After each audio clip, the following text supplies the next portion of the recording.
By 1969, Star Trek, really at this fleeting moment in time, had died. The original series, some would say, was inevitably cancelled. It would end after 3 seasons and it would end in the red. Star Trek was $3.5 million behind what it spent when it went off the air. The studio had no belief that it would ever turn a profit when they ended it. Things end. Loving something will not necessarily save it. And obviously giving up that, well, that didn't help a lot either. There's layers here. It's like a onion. Don't!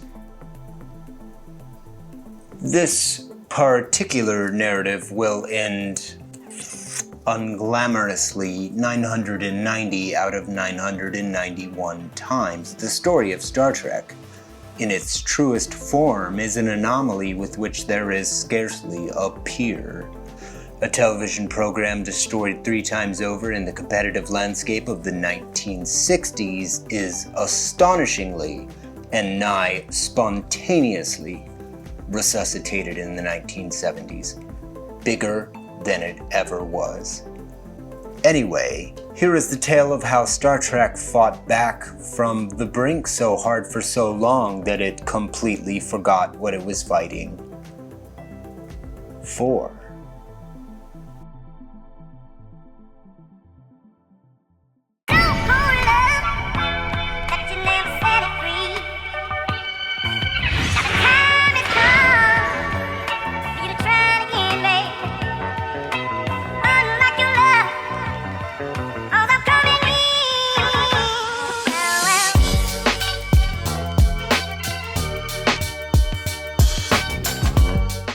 Okay, to catch you up, Star Trek, a neato science fiction meditation dreamed up by an actual war hero very much about not killing people you disagree with, lasted for 3 seasons before it got cancelled because, from merely a production standpoint, it was light years ahead of its time and it cost a lot of money. Even though sometimes it was a show about people with cardboard on their heads. And after it died, everyone was really sad and stuff.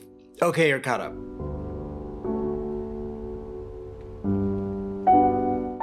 Star Trek was cancelled in 1969. The first profit... Star Trek was cancelled in 1969. The first profit participation check the cast or crew got was in 1983. There's a lot in between here, so I'll do my best. It was a struggle for Gene after Star Trek. He wrote a bunch of pilots that didn't get picked up by a studio. Who wouldn't feel that? I know that feeling well, the failure after the success. All of these people worked on this beautiful, weird, endearingly cheap thing that struggled the whole way through and you wouldn't know it to watch it. No one knows what they're doing. In simple terms, ratings can't tell you how much an audience of any size really cares about something. Allow me to illustrate. But did you know? Star Trek and Mission Impossible are brothers. What? The math tells us that Star Trek and Mission Impossible were the same show. And they kinda were, at least in the DNA. They are both franchises that have survived for almost 70 years. Both shows were shot at the same studio at the same time and on lots right next to each other. The cast and crew knew each other. They ate lunch together, sound stages 6 and 7. Both shows went on the air in 1966, but the kicker is hilariously, and much to Roddenberry's chagrin, Mission Impossible was seen as the more progressive show at the time. They were so close, in fact, that Leonard Nimoy, upon the cancellation of Star Trek, went next door and joined Mission Impossible. If these shows were brothers, then Star Trek was definitely the Kevin Jonas of the family, if you get what I'm saying. Okay, but back to Star Trek. Ratings can tell you quite a lot, but they can't tell you that 3 years after you cancel a show, there would be a fan convention for that canceled television program in Manhattan expecting a crowd of 500 but being met with a crowd of 3,000. Ratings can't tell you how much people love a thing. Star Trek was the first thing like this. I mean, Bewitched fan conventions weren't exactly blowing the doors off in 1972. There'd really be no Comic-Con if there hadn't been that first Trek convention, and I understand if you take that as a statement of either celebration or threat. This put consumer love for a thing under a brighter spotlight. It was absolutely going to happen at some point, it just happened to happen with Star Trek first. Fan conventions, as we know them, start here or at the Newark Public Library in 1969. Look, Star Trek fans kind of started it all, is all I'm saying. Don't hurt me. And this grows because simultaneously to this, Star Trek is sold into syndication, which is where things take off. And if you don't know, syndication is where a program is shown on other networks in rerun form, because watching a show used to require knowledge for when it was on. I know, we Stone Age people are so silly. Being syndicated would generally need you to have 4 seasons of the show in the can so that there is enough content to fill a schedule. Yeah, we were talking about content back then. People have to be really comfortable rewatching your content to succeed here with only 3 seasons. Star Trek aired on 100 channels in more than 60 countries, some of them daily. Estos son los viajes de la nave espacial Enterprise. This is where Star Trek soared. Come home from school and there it is on TV. But did you know? I Love Lucy, aka Lucille Ball, and Desi Arnaz, aka Desi Lou, basically invented syndication as well. They made reruns more commonplace and even enacted practices for shooting on higher quality film stock to ensure that they got picked up for repeats. So there's Lucille Ball saving Star Trek for the second time, which, by the way, is why it looks so good now, because it was shot on 35mm. The situation here is kind of a perfect storm. Star Trek absolutely explodes in syndication because the show is very Monster of the Week. You can tune in anytime in any order and get a full story without having to know anything ahead of time. Additionally, and quite concurrently, you have the rise of the fan convention. Both of these things causes Star Trek to explode in the public consciousness like it never had before. Star Trek USS Enterprise gift set. Star Trek action figures also sold separately. Kirk, Spock, McCoy, Sulu, Uhura, Chekhov, and Scotty become household names. Gene rode this wave like a surf ninja, slowly apotheosizing the story of Star Trek into something that was mostly on purpose. The studio didn't understand the original pilot. Many of you know we made 2 pilots on Star Trek. The first pilot was turned down by the network on the basis of being too intellectual for you slobs out in the television audience. Nobody could see it but me, Mom. It was too smart and too ahead of its time. We knew what we were doing. No one knows what they're doing. You put a cardboard horn and pipe cleaners on a dog. Star Trek was exactly of its time. It was a show speaking flatly against racial prejudice to prejudiced Americans. What better use of sci-fi than to be like, hey, we have some work to do, 1960s America. Star Trek was a great thing and the world noticed. It is not perfect, and that's kind of why we love it. And all of this leads to Gene, now a decade older, about to get his 5th second chance.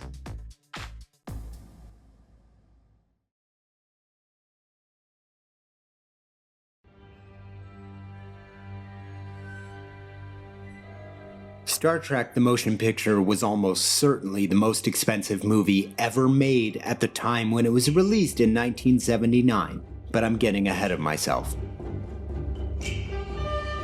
In 1976, Ray Bradbury took a swipe at a script for Star Trek II. Yes, that was its working title in pre-production. I haven't had anything yet, so how can I have some more of nothing?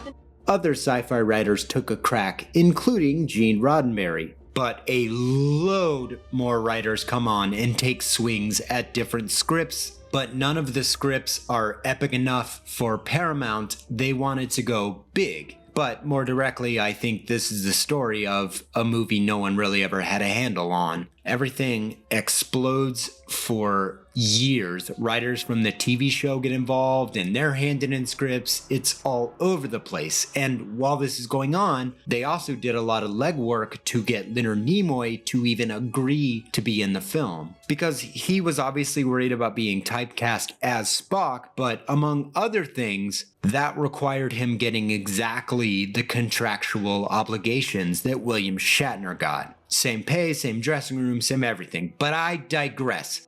The show had been off the air at this point for 7 years. Paramount is starting to get really nervous in 1976, probably as a result of being party to this absolute disaster. And while that's going on, Gene Roddenberry organizes another fan letter writing campaign, this time to Paramount. But I'm not sure this one did what he wanted, though he is announced as the producer for this movie. Paramount expands the budget to $8 million and applied a ton more production muscle. And they hire even more writers, and during this, writers and directors are signing on and then soon departing. Just to illustrate this, at this point, Michael Eisner is working on this thing at Paramount. We're talking level 4 garbage fire. Gene concurrently was working on a phase 2 of the TV show, and they built sets and designed new costumes and all this stuff, but that is also soon canceled. Things are not looking great for Star Trek in 1978. Paramount circles the wagons, and in March of 1978 is Michael Eisner who announces that Robert Wise, the director of West Side Story and The Sound of Music, will direct Star Trek the Motion Picture. The budget at this point reportedly will be $15 million, which means that the budget has already doubled and they haven't shot anything yet, nor do they know what they're shooting. This is probably not the way to impress a film studio, but what do I know? Anyway, they announced a movie going into production without a script completed. They would be handing actors new pages every single day throughout the entire filming. Set design is an equal nightmare, picking and choosing from the sets that Roddenberry had been overseeing the construction of for his Star Trek Phase 2 television show. One of the things Paramount did was throw away Chekhov's weapon station and gunner seat. I know, right? Long story short, these sets cost about $2 million and used 11 sound stages at Paramount. This budget is turning into a dying star and just exploding everywhere. And I don't really have infinite time to go into all of it, but there is a wealth of information out there about how bad pre-production went on Star Trek 1. To illustrate real quick, did I mention that Jeffrey Katzenberg, Papa, also worked on this movie? He was the VP of production on it. This film shot for 125 days. Bets are taken on which cast or crew would have the next mental breakdown. It's going, oh bad. The movie ends up costing... Sorry, let me get my megaphone. The movie ends up costing $45 million. Probably more, but with all the Phase 2 sets and stuff in there, it's a little tough to add up. Needless to say, it was the most anyone had ever spent on a movie up to that point. Movie in the can. It opens on Pearl Harbor Day, December 7th, 1979. A full decade after the television show went off the air. Also, ironically, 2 years after Star Wars came out, so things are a little bit different for Star Trek out on the horizon. It made $139 million worldwide, and coupled with 1978's Superman put December movies on the map in America. That sounds like more of a success than it is. Reviews were, and I'm using this term to be kind, mixed. It's a dialogue-heavy movie where a bunch of people have to fight a seemingly angry space cloud.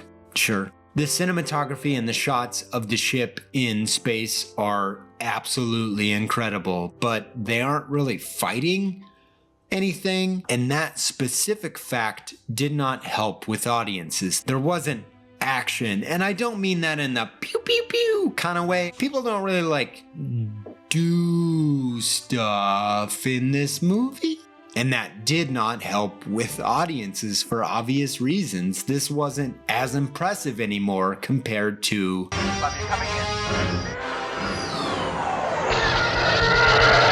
this. And I want to drill down a little bit further on this because the special effects coordinator for Star Trek was John Dykstra, whose work in Star Wars was so groundbreaking that his work here went largely underappreciated, which is A, a crime, and B, a crime because it is remarkable work.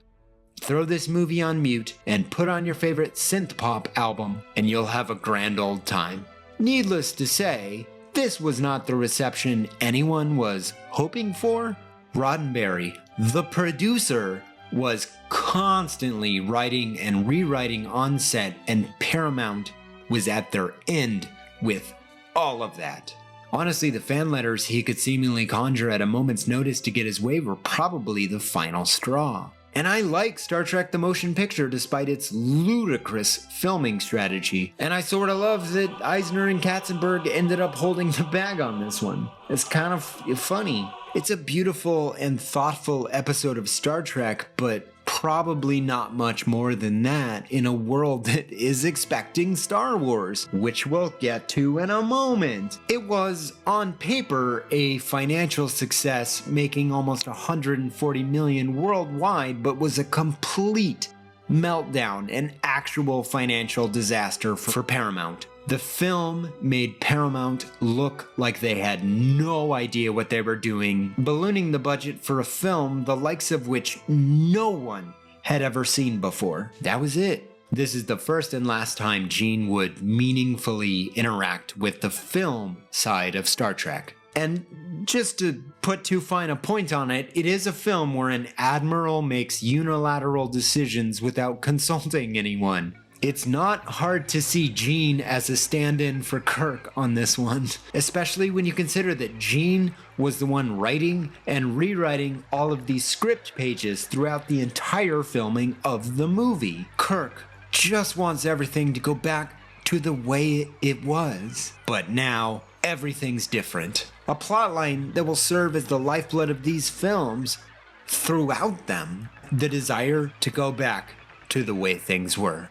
But what happens next, though, is going to turn some heads.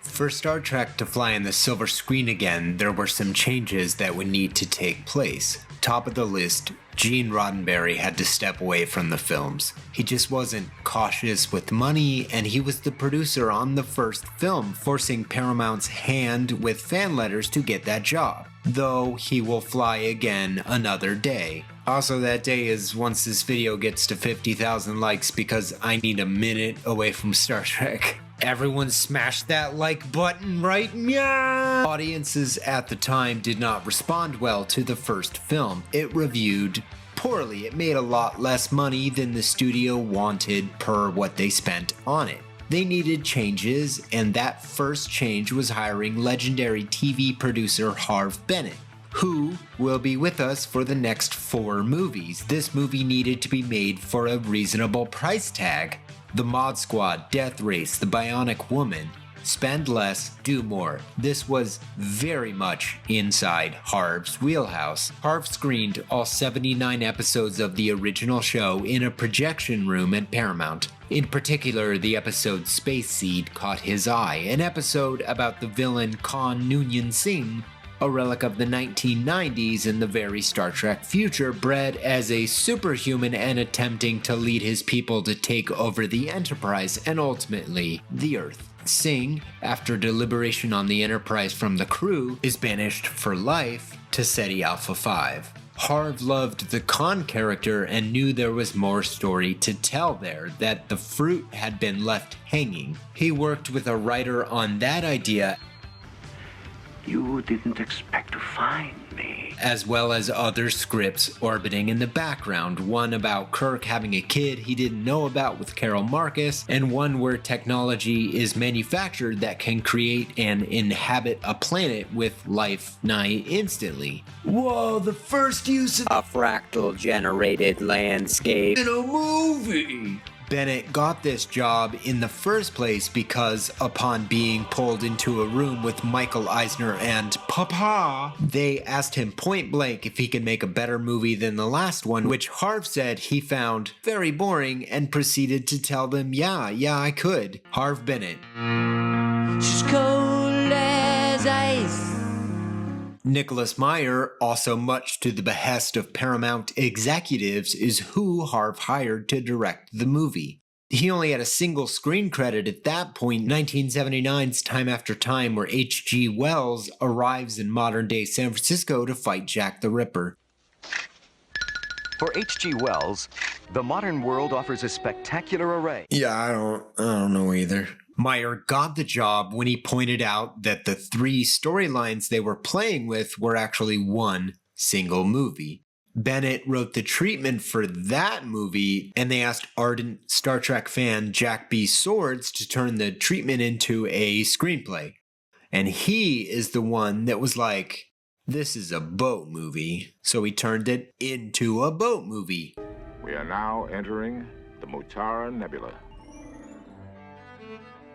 It's a story about feeling untethered from the worlds you love because you have moved past it. Kirk is still an admiral, and admirals don't get to be boat captains because Wrath of Khan is a boat movie. You followed me this far, I'll be back. But from where? Admiral Kirk has succeeded on the belief that he can cheat the no-win scenario, the Kobayashi Maru, if you will. Gene cheated the no-win scenario 6 times, but like this movie illustrates, you eventually have to face the music, and Spock dies. Paramount wanted there to be a stinger at the end of the movie so that audiences would know that Spock would be back in the next one, but the team stuck to their guns on that one. This shook me to the core when I was a kid. It fully illustrates the lessons the main character learns by having the audience exit the theater knowing that Spock was dead. Oh, and I probably buried the lead on this one, but Ricardo Montalban is in this movie acting at a power level 42 the entire time, and it's the best thing that has ever happened. Aft torpedoes, fire! It made Star Trek big and grand and respectfully treated while simultaneously still being campy as hell. Both of these worlds can coexist friggin' somehow. And with all of that success, here's the punchline. I'm afraid it's even harder than you think, Doctor. Harv pulled this off for just over $11 million. It's a pretty great movie and an absolutely fantastic Star Trek movie. But I guess it was somebody else's turn to save Star Trek this time.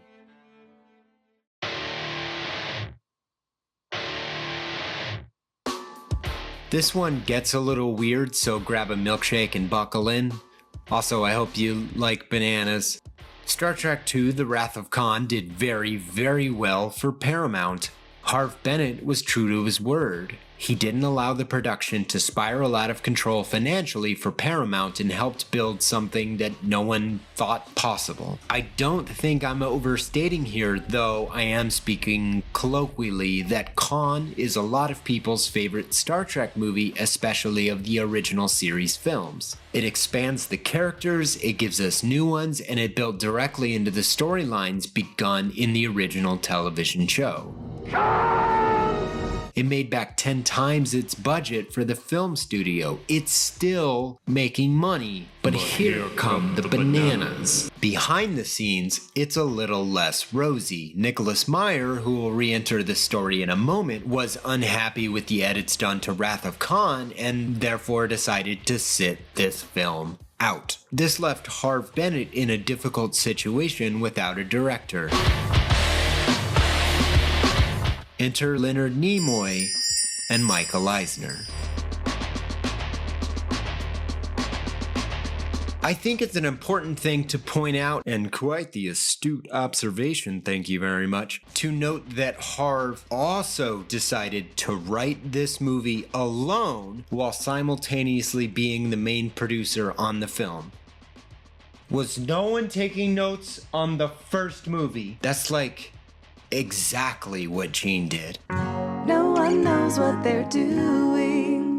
Leonard Nimoy directed this movie when he convinced Michael Eisner to give him the job. He was unproven with only TV shows to his name. I mean, he directed that one episode of TJ Hook. Wait a minute! It's a movie where Spock is played by 7 actors. Leonard had few lines, and it's theoretically a movie about extracting Spock's consciousness from Dr. McCoy's head so it can be put back in Spock's new body. And what have the fates decided for Jessica? Confused? You won't be after this episode of... It cost a little more than the last one and made effectively the same amount of money as Wrath of Khan. It did worse, but really only slightly. And we'll dive further in a second, but it was critically quite well received. Not Wrath of Khan level, but critics liked this movie. But that's all bearing the lead because this movie is a buffet of bananas. Jesus Christ! Like, it starts with Bones acting really weird because Spock retconned in his own planned resurrection by putting his living consciousness into the good doctor in the last movie. But after the fact, it tries to build a direct continuation into the last movie, but it feels so contrived, like all of these plot lines were closed. The Genesis device, Kirk's son, no longer played by Kirstie Alley Savick, and Christopher Lloyd pre-Back to the Future, and it's something. We are Klingons! But more so, at a fundamental level, it begins Star Trek's descent into crankiness and ultimately racism. Do you know how I feel about this? They're animals, Jim. James Tiberius Kirk. I can never forgive them for the death of my boy. Though your arms may get sore and your sneakers may leak, oh, the places you'll go. Search for Spock is widely derided for being everything that it definitely is. It kills characters we just met behind some weeds. It expands on stories just because it can. Translation, it gets lost in the... you get it. There's a reason the next one's a time-traveling whale movie, and twist, Gene's around again at this point in his mostly ceremonial executive consultant role and was unhappy that this movie was planning to destroy the Enterprise. Reasonably, a film studio is like, nah kid, this'll put some butts in the seats. I mean, it could conceivably make a pretty big moment for the audience. You have to remember that they are still chasing Star Wars at this point, and like, whoa, the Enterprise kersploboed. They needed something big. But did you know? The marketing agency went ahead and put in the Enterprise explosion into the TV spot. Join us on this, the final voyage of the Starship Enterprise. No one knows what they're doing. It is fun and silly, and Christopher Lloyd, my goodness. They all got through making it. It's always gonna look a little pale in the shadow of Wrath of Khan, but meh. Oh, and they blew up the Enterprise, so now the crew flies a Klingon space fowl around for 3 movies. It's a thing. Search for Spock, the really weird one, but I kinda like it because I like silly things. Silly things are good right now. Speaking of...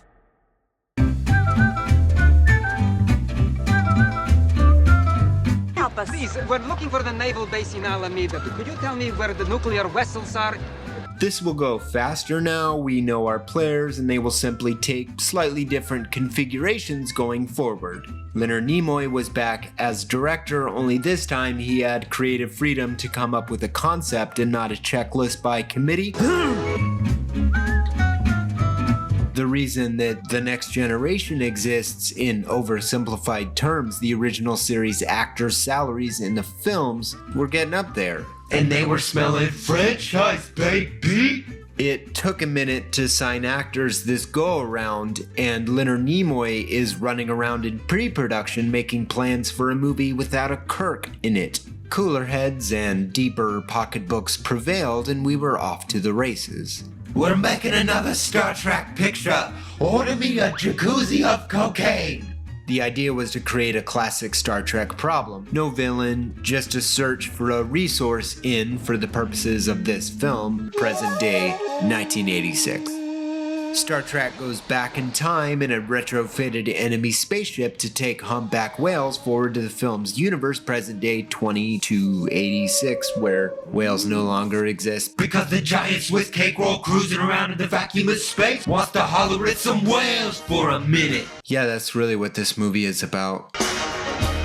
And I love it! The Enterprise crew just has to time travel and save some whales. Never mind, Uhura's got a subplot where her and Chekhov get confused hilariously for Russian spies during the height of the Cold War. Is zany. Or that scene where Scotty tries to get the computer to work. Computer? Hello, computer. Shyamalan twist. They convinced Nicholas Meyer to come back, not as director, but as writer. More technically, he came back to bounce ideas back and forth with Harve Bennett. They split script responsibilities and went off to write their assigned portions. Naturally, Meyer's portion was all about the stuff in San Francisco, which he got because of his experience on Time After Time, a time-traveling movie set in San Francisco. The cast in this movie, who has been these characters at this point for more than 20 years, are having fun with it. I love that if someone asks you what Star Trek 4 is, you can just be like, oh, it's the whale movie. End of sentence. They're still flying around in their pillaged avian Hot Topic. There is no crew anymore. It's just the cast of Star Trek, stripped of rank, stripped of uniform, illegally flying around in a ship that belonged to the Klingon crew they had previously killed. Star Trek. Ooh, smells like war crimes in here. Everybody likes the whale movie. It's silly and makes no sense, and that's fine because at this point, we're just hanging out with these characters. And I mean, if you think this is weird, buddy, you are gonna flip when you hear about Put on your weird pants. Okay, so this is a movie that exists because of a contract clause where Leonard Nimoy and William Shatner basically get paid the same thing no matter what it is. This helped bring Nimoy back to the table when they had difficulty signing him a few times. And they let him get 2 directing credits, which totally led to him directing 3 Men and a Baby, so that's your weird fact of the day. This stream, however, flows in both directions. To get Shatner back to the table to make their time-traveling whale movie, they promised he could conceive and direct the next movie. A rookie mistake. But they do get their shit back this time. I'm glad I could pour myself into so many meaningless details during our time apart, you know, writing 6,000 words about Star Trek stories on quarantine, and this is by far the best one.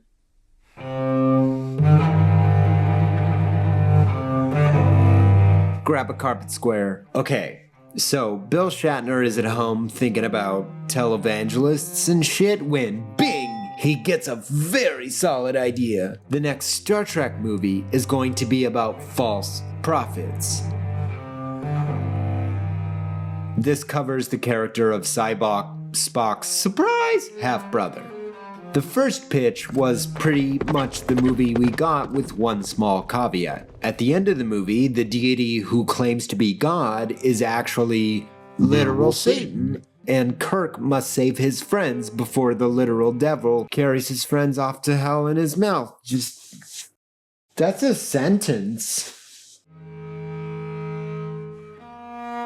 Harve Bennett has made 3 films in a row as producer and is starting to feel the effects of that. He no longer felt part of the Star Trek group as there was drama on the last movie. He was burned out, understandably. Shatner begs him to come back, and Bennett agrees if Bill agrees to the notes that Bennett has on the outline. Concession 1. Hey, so this literal Christian Satan thing is really weird and might be off-putting to people to watch literal Satan eat Leonard Nimoy and DeForest Kelley. Just a note. Okay, so that was pretty much his only note. There was an effort, once again, to bring Nicholas Meyer in to give the script life, but they went with another choice as Meyer was unavailable. They brought in the guy who wrote 1993's Three Musketeers because, hell, yes. You're under arrest. 5 of them, 3 of us. Hardly seems fair. Maybe we should give him a chance to surrender. Also Money Train and Passenger 57. David Lowery.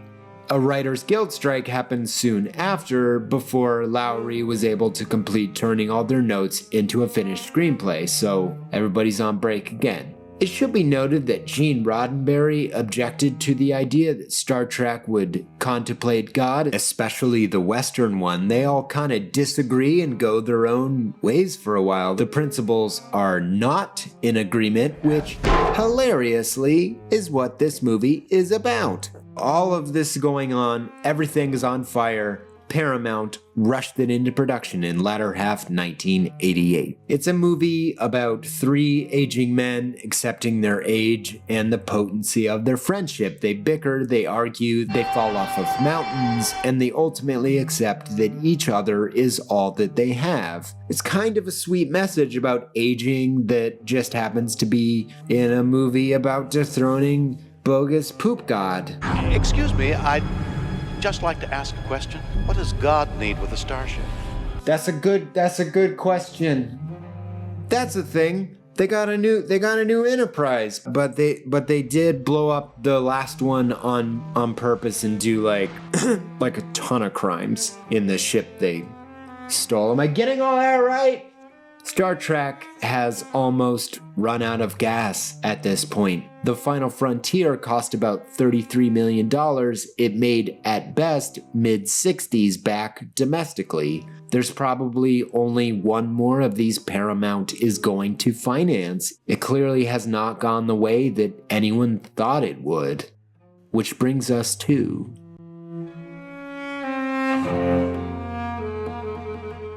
we have arrived at the end of our journey. The final stone in our original series path, Star Trek VI, The Undiscovered Country.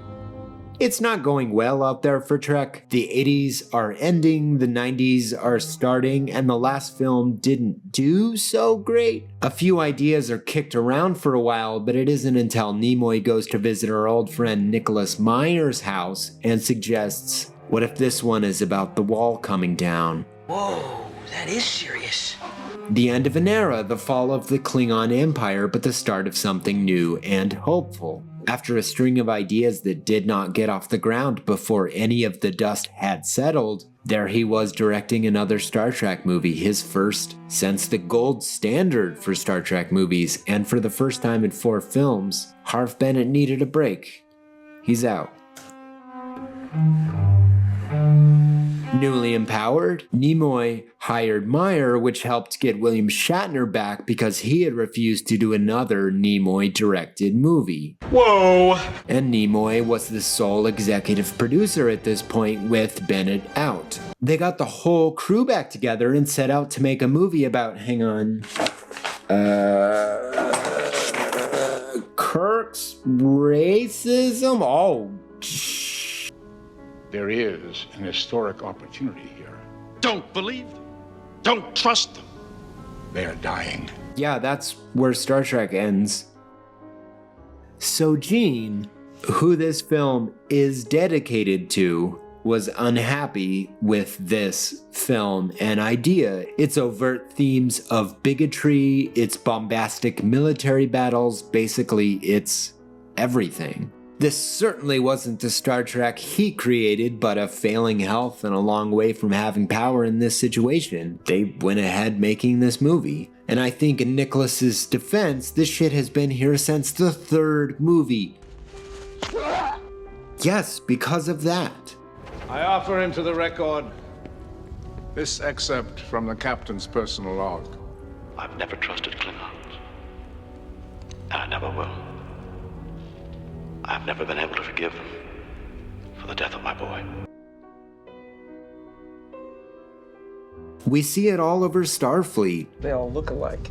What about that smell? It's a story of Kirk finally putting aside his racism for Klingons. In fact, not talked about as much as it should be. Star Trek was built firmly upon the principles of not doing a racism and especially not resorting to violence when met with a disagreement. And yet the movies are bent around this ideal. I like that the end for these characters from the original show Star Trek, and no, I'm not counting Generations here, though I do love Malcolm McDowell. I love that original Star Trek ends addressing that Star Trek kind of failed at being itself a little bit. Like moving forward, the Klingons have to be the good guys as well. I am Worf, son of Morg. Anyway, let's talk about the fun stuff. But did you know? Michael Dorn plays a Klingon lawyer who defends Kirk and McCoy in the original movie timeline. This is not Worf, but Worf's grandfather, Colonel Worf. My new nickname. No, please, Mr. Newman was my father's name. I prefer Colonel Worf. Also, Christian Slater's in this movie. The film is about heavy stuff, but honestly, it's goofy and fun. It ends how Star Trek should, with Kirk coming full circle, setting up Star Trek for the future. It has an absolutely banana zero-gravity sequence. Kirk and McCoy end up in jail. It's a clever little murder mystery movie. I mean, you know who the bad guy is the whole time. That's not really a surprise, but it's fun. Detective Spock is great, and the crew gets together after saving the day at the end, and they're told to go back and turn in their spaceship. So instead, they go on one last joyride together. Second start of the ride. And straight on till morning. It's a good ending, and that is the end of our journey. It's never stopped being a thing that people fought for and tried to save. There was infighting and all kinds of drama behind the scenes, maybe 10% of which I actually got into, but perhaps it's simply easier to leave you with a no one knows what they're doing, the story of Star Trek.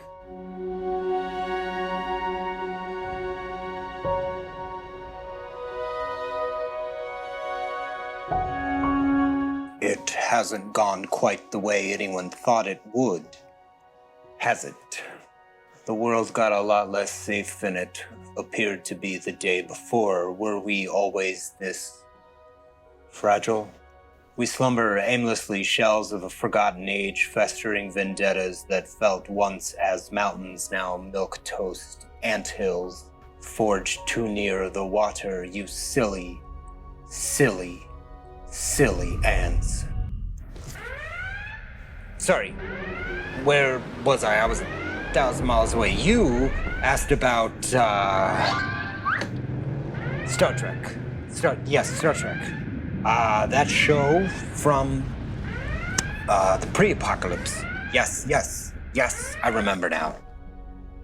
It's an understatement that this is a complex tale from coast to coast, one where motivations are not always visible on first or even 10th glance, and one where a number of people work together to make a thing, a fiercely beloved Star Trek thing, and then that Star Trek thing became more of an 80s and 90s movie franchise thing. This tale of luminous highs and increasingly strange lows has no grand arc. It has no 3-act heroic story. It is a piece of entertainment that should have passed away in the breeze, made by a small and dedicated group of artists. They poured their souls into this, and then as the years journeyed onward, it became an increasingly goofy movie property, a highly enjoyable one at that. Mileage will vary. Perhaps I am pulling the curtain back too far here, but I think the stories about the stories we watch on screen, add depth and nuance to the emotions being portrayed. Someone should make a show about that. I mean, as a Vulcan, obviously I have no emotion. My favorite movie is a blank video cassette tape that my parents gave me for Called Rec before locking me in a dumpster for 3 days. I love that tape. The cast and crew were a bunch of studio renegades making a show with no money, suddenly finding a lot of money way after the fact, and taking a trip to Hollywood to make some movies about serious stuff and also space whales.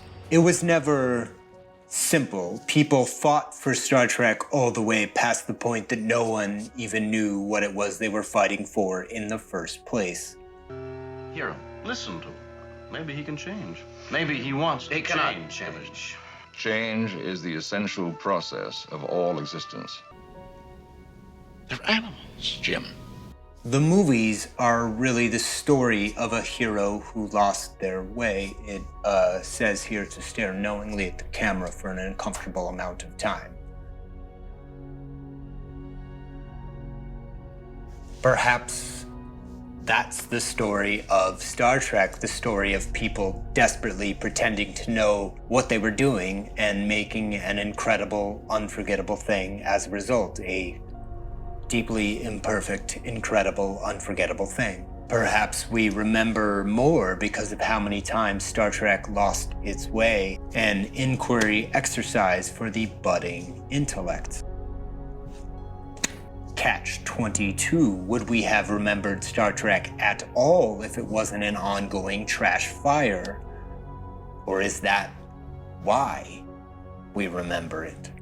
Does it rest so warmly in our hearts because Star Trek reminds us all of ourselves? Deeply flawed and irrationally optimistic.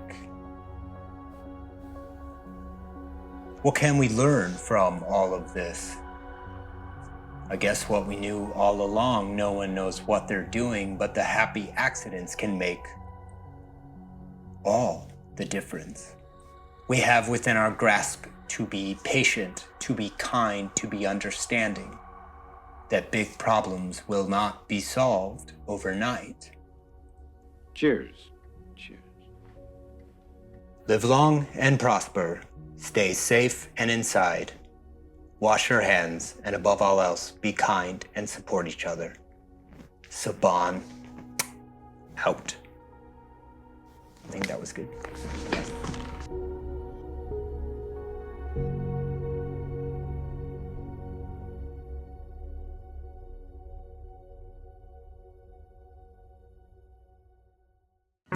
No one knows what they're doing.